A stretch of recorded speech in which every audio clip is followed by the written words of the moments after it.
According to the yogis, there are two nerve currents in the spinal column called Pingala and Ida and a hollow canal called Sushumna running through the spinal cord. At the lower end of the hollow canal is what the yogis call the lotus of the Kundalini. They describe it as triangular in form, in which, in the symbolical language of the yogis, there is a power called the Kundalini, called a. When that Kundalini awakes, it tries to force a passage through this hollow canal, and as it rises step by step, as it were, layer after layer of the mind becomes open and all the different visions and wonderful powers come to the yogi. When it reaches the brain, the yogi is perfectly detached from the body and mind, the soul finds itself free. We know that the spinal cord is composed in a peculiar manner.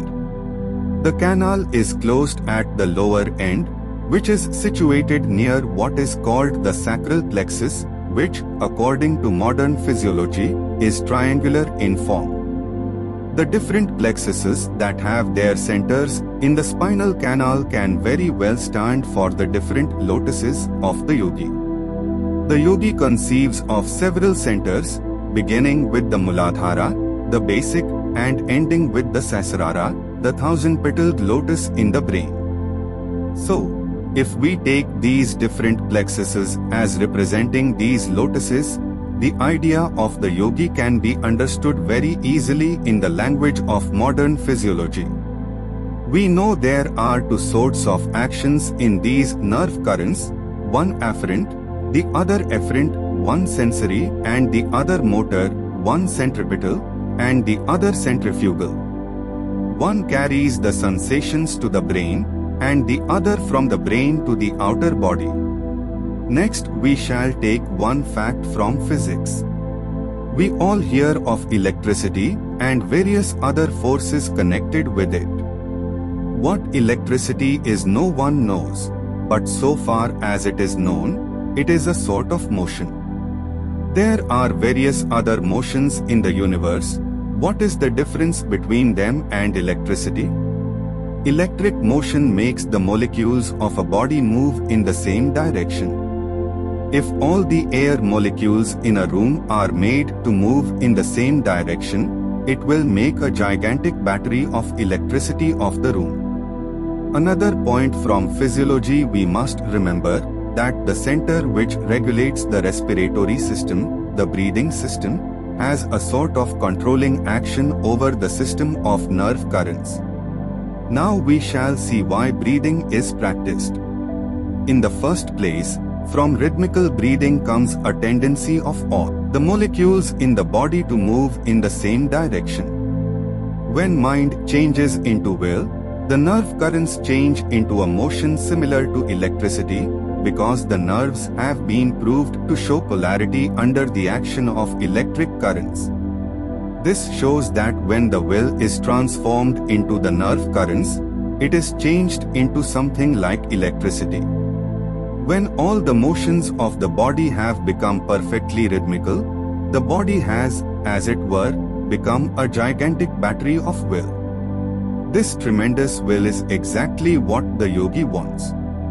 The aim of pranayam here is to rouse the called up power in the Muladhara, called the Kundalini. Everything that we see, or imagine, or dream, we have to perceive in space. This is the ordinary space, called the Mahakasha, or elemental space. When a yogi reads the thoughts of other men, or perceives supersensuous objects, he sees them in another sort of space called the Chittakasha, the mental space. Kundalini yoga in its essence is the most dangerous form of yoga. I'm saying dangerous because it's the most potent also. What is most potent is always the most dangerous, if improperly handled. There are various kinds of energy, dangerous.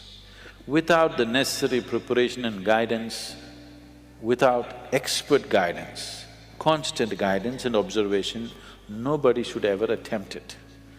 But the problem is, books have been written about it and everybody wants to do the highest yoga. Nobody wants to start with A, everybody wants to start the alphabet with Z. This attitude itself is dangerous. What can be a life-transforming force can become a life-destructive force simply because without the necessary commitment and dedication and focus and understanding, it is being handled. Anyway, about rising the Kundalini. If the Kundalini rises, the dimensions of your life will change so rapidly that you must be willing to make the outside adjustments equally quick. Otherwise, things will fall apart in a big way. In the classical yogic traditions, there is a certain type of yoga we teach for people who live in family situations. There is a certain other type of yoga we teach for ascetics. In Isha we have both the forms. We have ascetic yoga and we have the general yoga. We will never teach you the ascetic form, that is the most potent way to do it. But it will demand a certain dimension of discipline and focus which your regular lives will not allow. If you do that kind of yoga, it will dismantle your outside life instantly. Now this yoga is not designed to dismantle your life, this yoga is designed to make your life happen better. When life happens better, when things happen better, you make more money, your business is going better, your profession is happening better, you are generally, unfortunately, your longing to seek the higher becomes slower. Yes?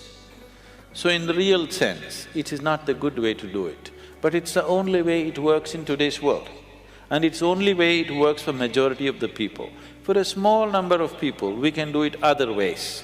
We can bypass all these things and just do very powerful ways of doing things, but it will dismantle all social structures around them, which is not good for everybody to do. So these are different dimensions. Kundalini yoga, if it has to be practiced, you must be in a certain kind of atmosphere. You cannot live in social situations and do Kundalini yoga.